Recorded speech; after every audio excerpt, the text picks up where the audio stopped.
Il y a un an, Sports.fr rencontrait deux sportifs d'exception pour les accompagner tout au long de cette année si particulière. D'un côté, Renaud Lavillenie, le surdoué, perchiste numéro 1 mondial, meilleur performeur de l'année et qui va disputer ses tout premiers jeux. De l'autre, Laura Flessel, la guerrière, 5 fois médaillée aux Jeux en escrime, elle a réalisé l'exploit d'arracher son ticket olympique à l'âge de 40 ans. Et de quelle manière? En puisant au plus profond d'elle. La guêpe fait de sa 5e participation au JO un événement dans l'événement. Et comme pour couronner ce succès, elle est nommée porte-drapeau de sa délégation. Alors que la flamme brûle désormais dans le stade olympique, retour sur deux champions à la veille de leur grand rendez-vous et qui nous ont fait, disons-le, chavirer d'émotion.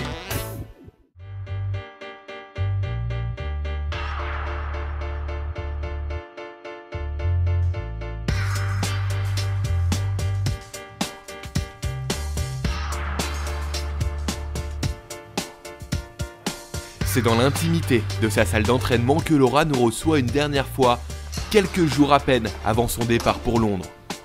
Laura a connu une année difficile, entre l'élimination par équipe et les doutes qui n'ont eu de cesse d'émailler sa préparation. Elle a été à deux doigts, ou plutôt à deux touches, de devoir stopper net sa carrière dans l'anonymat du tournoi de repêchage de Bratislava. Mais ce jour-là, l'échec ne faisait pas partie de son vocabulaire. J'allais la chercher cette putain de médaille. J'avais signé pour me faire mal, j'avais signé pour souffrir, j'avais signé pour le billet olympique et ma vie s'était arrêtée à Bratislava. Il n'y avait pas d'autre issue que de revenir médaillée. Le sport, ça ne tient à rien. On peut avoir toute la meilleure des préparations.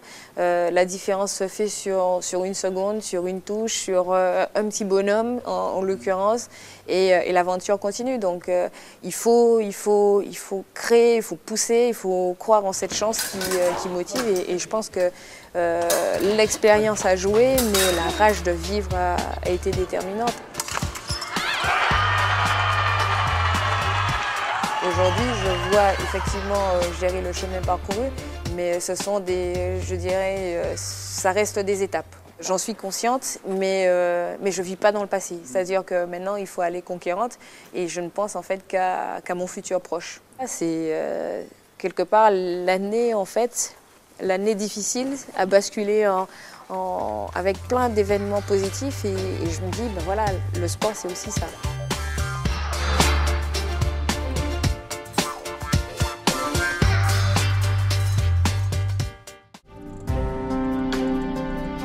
Cette rage de se dépasser, cette mentalité de champion, on la retrouve également chez un Auvergnat d'adoption pas comme les autres.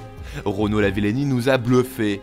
Tout d'abord à l'entraînement avec un sens du défi personnel incroyable, en cumulant les sauts jusqu'à 90 par séance d'entraînement.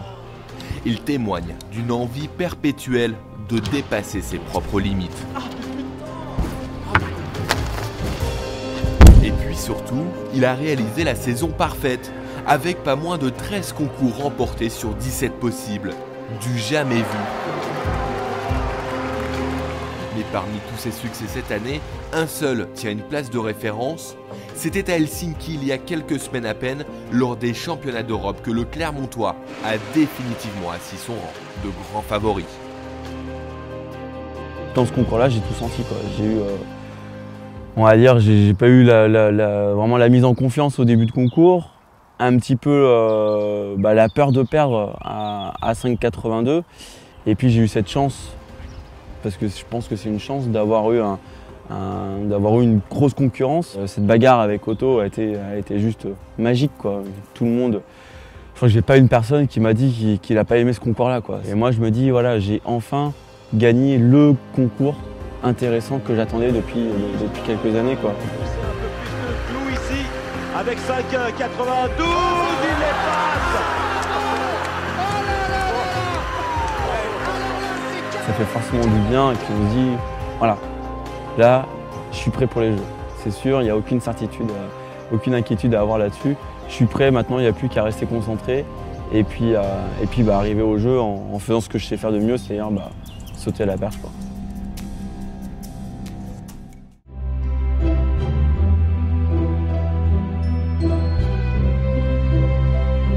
Avant le grand départ pour Londres, Laura tient à faire passer un petit message à Renaud pour ses tout premiers jeux. Bonjour Renaud. Alors, quel conseil pourrais-je te donner?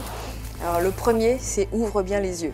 Le deuxième, n'aie pas peur d'aller parler à n'importe qui. Troisième, n'aie pas peur de dégainer ton appareil photo, ton portable, ta caméra, parce que chaque moment en fait est magique. Révise tes chansons paillardes.